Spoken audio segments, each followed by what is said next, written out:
today with some questions about the metaverse. I was thinking this is cool. No, we have some good questions lined up. But before we jump in, how was your 2 weeks? What was the best part, Raj? Or I guess 3 weeks, right? It's a while. Yeah, I think the best part was spending time with family. So we haven't seen family because of the pandemic and everything from the UK for about 3 years, and there was little nieces and nephews that we hadn't met. So it was just fun to spend time with family, and I think that reminder of being present and actually the things that we can learn from children. I mean, I'm not a parent myself, but just spending time with kids and actually how curious they are.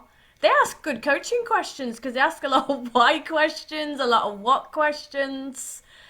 So just fun, joy, and remembering to be curious. It was a lovely reminder.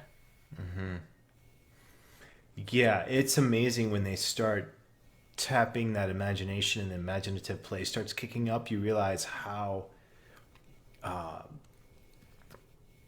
strong the human capacity for imagination is. And I think coaching at its best uses that. It uses imaginative, playful, that muscle combined with empathy and listening. I mean, that's a powerful combination. You know, and our 5-year-old, he got his first loose tooth, and that's an interesting thing. I'm not ready. You know, it wasn't something I was ready for. It's a little. It's not wildly early, but it's a little on the earlier side. So I was thinking more. That's more of a 6-year-old thing, but still, like he's 5.5. Wow. I don't know. It's a milestone. It's one of those milestones, and so he's imagining. He's saying he's a big kid. I'm a big kid now. I got a loose tooth. I'm no longer a little kid. He's not wrong. He's not wrong. But anyway, here we are. Should we jump in? Yeah, so now we've got some questions in the chat. I had somebody send me a question today as well, which I was curious about. So how do you want to do this? Should we jump over to the chat questions, or do you want me to throw out this question to you? Let's do that one. That one, yeah. Let's do Yeah. that. So somebody was asking me a question on, what's the opposite voice to the inner critic? What do you use, John, in a coaching session? Well, traditionally, it's been the future self. I've seen as the opposite voice of an inner critic. There's been some evolution of the idea of the inner critic and what it is, how to use it. I've heard a couple people. This is years ago who went through the program. They were trained therapists. They called the inner critic the parent voice, or the voice of the voice, whatever growing up told us no, don't do that, those kinds of things. So I mean that's something I've heard people say. I don't know if I buy that too much, but maybe. And coaching is just not as concerned at all about where it comes from, as much as how do we use it. And I think the real coaching question is, how can your inner critic voice be useful? Not thinking of it as immediately bad or needs to go away, or banish it or delete it or destroy it, which has been that's been in the space a little bit. That's when I was trained. Like when I was trained, we did violent things to the inner critic. Don't condone that. It's in essence, it's part of yourself too. There's an element of, why is it here? What does it need? What healing needs to happen? Is a great question to ask when the inner critic comes up. So with that, right, with all of that, I feel like the opposite of inner critic is curiosity. The inner critic itself is judgment. It's usually a negative judgment on ourselves, and judgment is useful. We need to have an editor. We need to have some ideas of, this is bad, this is good, like that. Okay, fine, embrace that, but in a way that's not making it morally bad or something abhorrent but more still staying in that curiosity space. Like, how can this be useful? What's the message that that the inner critic really wants me to get at right now? And then if you do need to get out of it, then that's where, other exercises like future self, listening to your vision recording, looking at your goal list, habits, rituals, things like that get us out of the places where we don't want to spend a lot of time. Curious, Raj, your thoughts on that? I love that perspective. It was one of the most valuable things in my learning in the training that I did around the inner critic. And I remember you talking about that, what's the benefit of the inner critic? And when I've asked people that question, I asked them in a group coaching session, the women in leadership work that I do, there were so many light bulb moments. You made me laugh, but I've been in coaching sessions before and people are like wanting to bury that inner critic, Somebody said punch them in the face. I'm like, this is very sinister here. Why? Oh yeah. Oh yeah. Oh yeah. When I was going through, we did really horrible things to our inner critics. Yeah. This is back in 2004, 2005, and the idea. It's really powerful. You also look at internal family systems and that kind of therapy where the idea of us as individuals is that we're not so much an individual, we're a multivisual, where we have different competing selves. We have different competing areas of our brains that want different attention, and if you could start to really feel into those different parts, each part has a need. Each part has like a purpose to it. And I think what really excites me about the coaching work is that it holds space for the processing.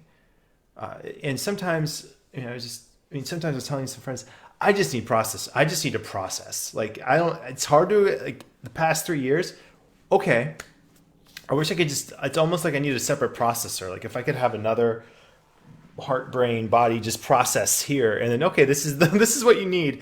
That's what I feel like coaching offers, though. It's an opportunity to process in interesting ways because you're using someone else's curiosity. That to me is the opposite of the inner critic, which is the same sort of pattern. It's a stuckness. It feels stale after a while. And ultimately, what comes down to it is, from my perspective, is that it's simply not interesting to be in that stale pattern. You're ready to move it when it becomes boring. And so the question is, when does your inner critic become boring? Right. I love that. I like the way you share that this is a piece of you. Mm-hmm. This is a part of who you are. And it reminds me of work that I've done on myself, self-care and self-love. And really loving yourself is learning to love the shadow side as well as the light, isn't it? As a whole person. Mm-hmm. And so when something becomes boring in ourselves, we're like, okay, we've been here, done that. Now I'm doing this simply because it's more interesting. And that, wow, it's using all of your human feels to move the ball forward. Thank you, John. Okay, I'm going to move us to the next question, which I'm not sure how to answer, but you might have some creative ideas on this. How do you see life coaching evolving in the metaverse, virtual reality? I was it 12 years ago now? 2006, 2008, around in there. I attended a technology meetup in Portland, Oregon, and it felt so cool. It was in one of those swanky buildings with the concrete floors and the concrete walls and the big, huge windows in this office building. And this is back when Portland was, Portlandias were I don't know if they were coming out yet or not, but it just felt like we're in one of the coolest spots. They're calling it the Silicon Forest. Anyway, so I'm in this thing. And this is when the Google glasses were coming out, or they had different things where you put them on, and then you started to see like different things pop up.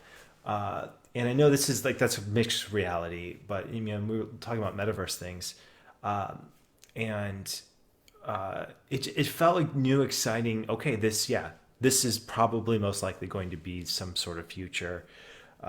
There's that realm, and then there's also on the other end of the virtual spectrum, you have things like Ready Player One, where maybe we'll wear haptic suits and have like this immersive experience when we're all entering into some you know 3D reality game that everyone has to join.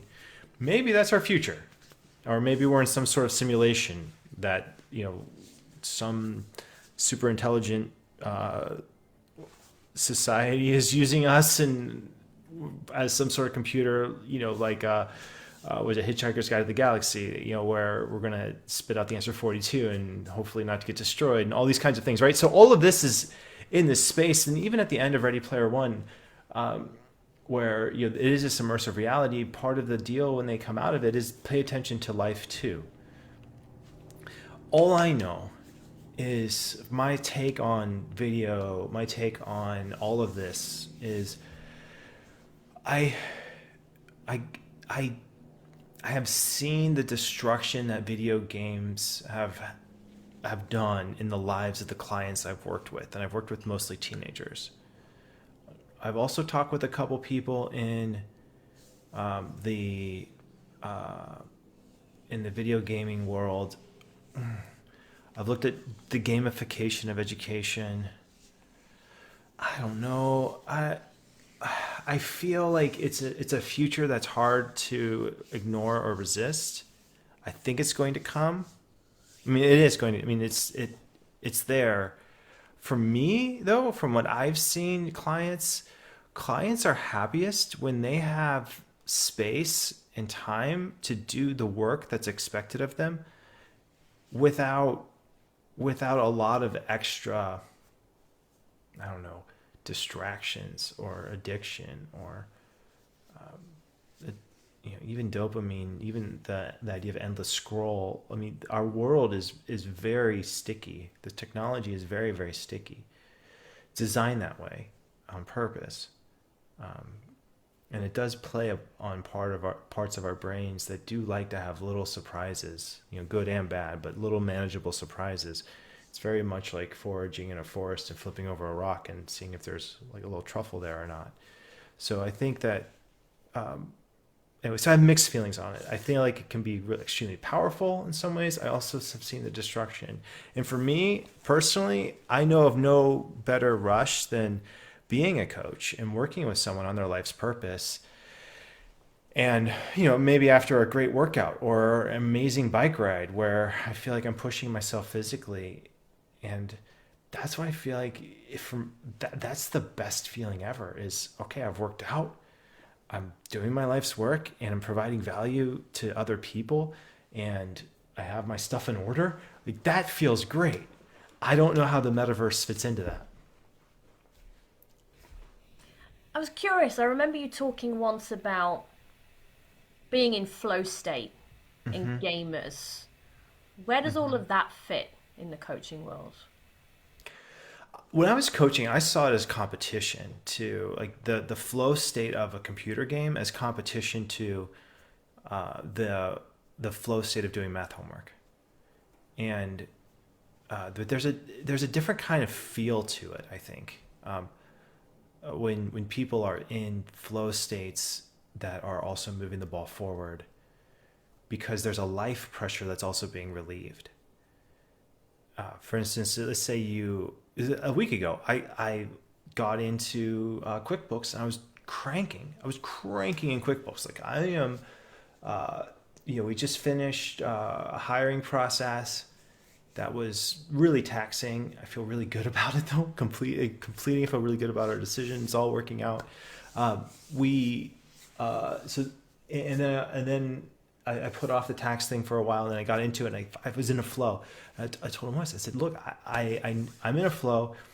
I need a couple hours, but I'm going to finish it, and it's going to get done. And there's a different feel to that than like watching a movie or getting involved in a game, which feels like, yeah, there's a temporary flow state created, but there is also no motion outside of life that is also relieving pressure. So when the thing ends, you're going to be back into the same pressure place that you were before with no change. You might have a little more energy. You might be a little bit more refreshed. You might feel like, okay, like I took a break, but after that break, is it engagement time or is it more escape time? That's the big question. And if there's more engagement time, then yeah, breaks are good. Do it. But if it's more escape time, then it's okay, what needs to happen? What's the bigger message here? How can even this feeling of wanting escape, how can that be useful? What's the deeper message? And this is where I feel like coaching is amazing, because you're able to just be in that place without judgment, but with curiosity, to get to the deep learnings, deep learnings. And sometimes the learning is, yeah, you need time to take a break. You need this outlet to allow that part of your brain to relax. And the irony is, I think once people have something that they can do, for me, it's chess. I love chess. I love the strategy of it. It's such an elegant game. And, you can play with, it's just fun. It has, a finite start and finish. There's strategy involved. Lots of history, all those good things. Yeah, we need distractions. But we need to be, mindful. It's almost like a mindful distraction. I know, a mindful distraction. Or it's not mindful, but like a planned distraction, or a systemized, I don't know what the term would be, but having some compassion for that part of our brain, I found to be very useful in building this organization. So, thinking about planned distractions and strategies, Right. so our next question is, can you offer some strategies to stop rumination? Yeah, I mean, I feel like this is the same answer to everything, is asking what's useful about rumination. Like because I mean, I think part of it is there's so much judgment. I do too. I get funked out. I get into a place of doom and gloom. It's not going to work. I mean, if you're an entrepreneur long enough, the feeling. It's just like staring abyss in the face, and thinking, okay, I'm looking at this. I gotta keep moving. You gotta keep moving.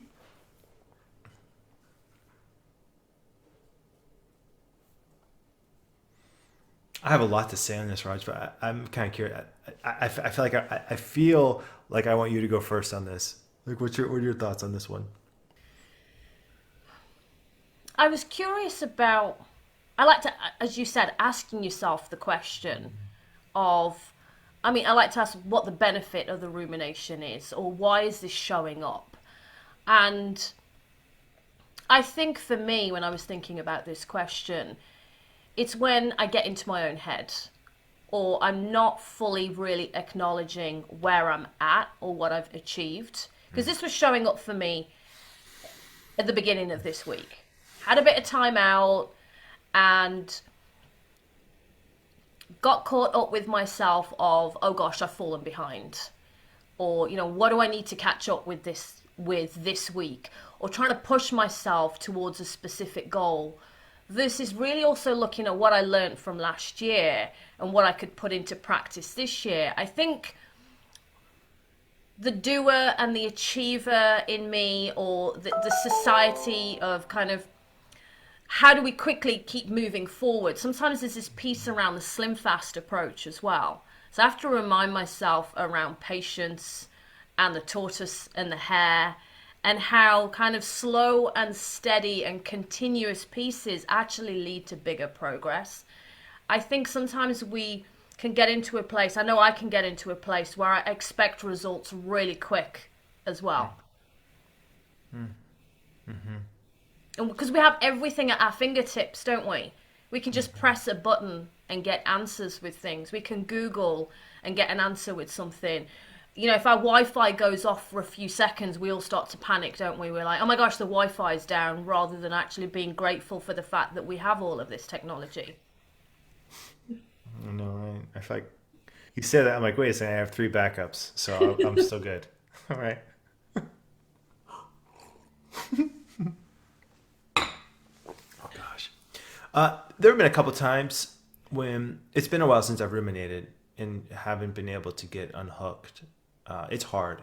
There's no way. Or I mean, it can be brutal, especially when it's something that matters a lot. And I think I found myself trying to rehearse like all the things I could say or do or move in different directions, and the the things I have found help the most in times when I need to get out of rumination, or when there've just been some really heavy things, like heavy lifts required that can't be done in a day or even a week, but take, say, a month or even 3 months or a year. Having a crystal clear mission that's empathetic is priceless. It provides an escape where you can go. It's an escape from it being about you and about what yourselves need.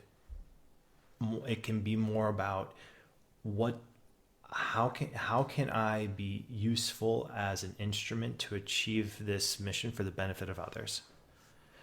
That's a big question. That question helps. And I'm just thinking of a couple experiences, even this week, and it's only a day and a half old. There have been a couple things that have come up where I have felt the slight tug to, like, the slight tug into drama or the slight tug into conflict, and I could have gone there very, very easily, no question. And I play a game in my head where I think of, I'm talking about gamification, like multiverse. Maybe I can give myself like 500 points or whatever. Like, you get 500 life points for achieving this. But it's similar to, it's similar kind of feel to, if I can move through this challenge elegantly and give it as little energy as necessary, but still accomplish what I need to accomplish, it's almost like I feel like I can achieve a life goal, or it's like achieving a life milestone, that I passed the test. And the reward of passing these kinds of tests is you get to have more time and energy and space in your life. If you don't pass this test, yeah, then I'm going to spend hours thinking about what I should say, not say, how do I play this, not play this, and what I find I have to let go of most often is my own feeling of that initial ouch, or that initial I don't like that, that's not nice, or that ooh, like they shouldn't have done that. That, you know what I mean? That edge that I feel like a part of me wants to edge back.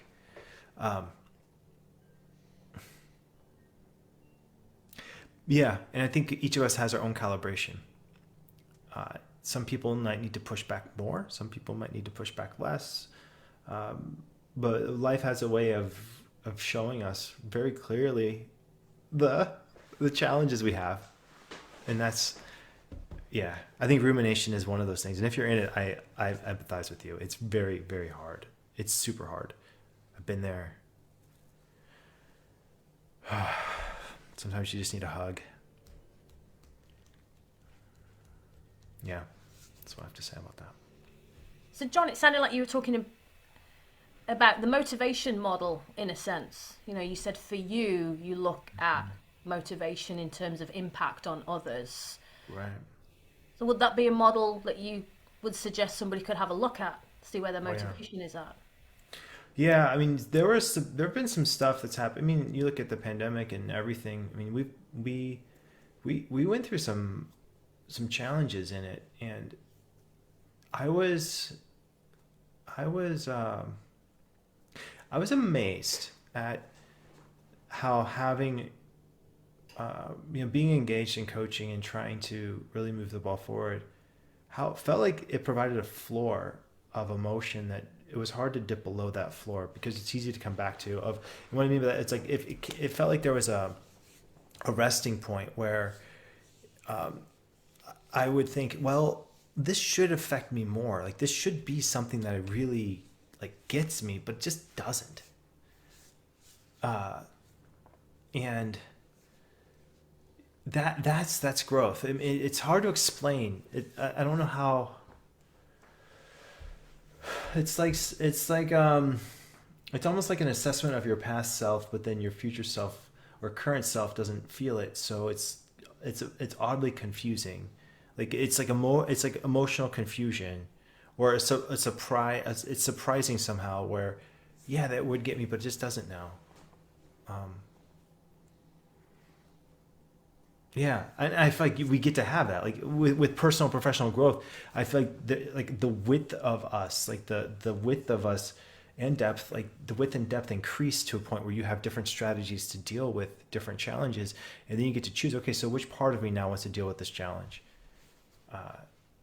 Yeah, yeah. I haven't put it together quite like that, but that's exactly what it feels like. Where it feels like there's just you just have more flexibility to deal with different things coming at you. And I'm finding now it's easier to just go right in and say, nope, not that. And it goes away. And I don't have to think about it anymore. You know? It makes me think of the model that you talked about last year as well. You know, kind of being in the mud. Like we might have gone through the mud and then we found the gems. That's it. Yep. I love it. The gem, the muck, the plan. Absolutely. Yes. Because any type of feedback we get, there's usually there's a gem in it. Even if it's completely off base. The gem might be, well, why am I even in a place that I hear such completely off base feedback? Right. That might be the gem. The muck, every bit of feedback has some muck too, which is what needs to be wiped away. It could be a light dusting, but like when you get a crystal or you get a new mug or you get like a new computer, you give it a little bit of you make it your own, you wipe it down, that kind of thing. It feels like that. Like every bit of feedback, we wipe it down. We try to figure out, is this going to be useful for us? And then the key is this. Does the feedback you're getting or the rumination or anything else, does it alter a plan? Or can you create a plan? If the answer is no, then you need to talk to a coach. Yeah. If the answer is yes, then you need to talk to a coach too and clarify that plan. But it's useful now. If the plan is the yes or no, if you're asking yourself, am I using this? If you have a plan, the answer is yes. If you don't have a plan, then the answer is no. Go make one. Go make one. Yeah. And look for the gems. I guess as we've got a minute left or so. It's making me think of those gems. I was in a bit of muck yesterday. I think that happens in business as well, doesn't it? Where you think a contract or a plan's going to go a certain way, you even have a verbal agreement, and then things change or budgets change. And it's being able to, at that point, think about, well, what are the gems from... Sat in the muck for a bit yesterday afternoon. I found some gems this morning, though. It's the cost of doing business. I mean, that's what I often think. I think, I just got an email today. It just was kind of not the nicest. I'm like, it wasn't a participant or anything. It wasn't a trainer. It was a tangent parallel thing. And it was just slight. And I thought, ooh, I could get my goat. That could really get me. But I'm choosing not to. Okay, moving on. I have other things I got to get to. And those are like on the light, those are like the tiny ends. But I feel like those are like little warm-ups to, okay, something big, like, something that is not light or is not light in any way, that can cut to the core and be something that, like up all night thinking about stuff, could be up for a week, month, like staring at things that are really hard to look at. Oh, gosh. I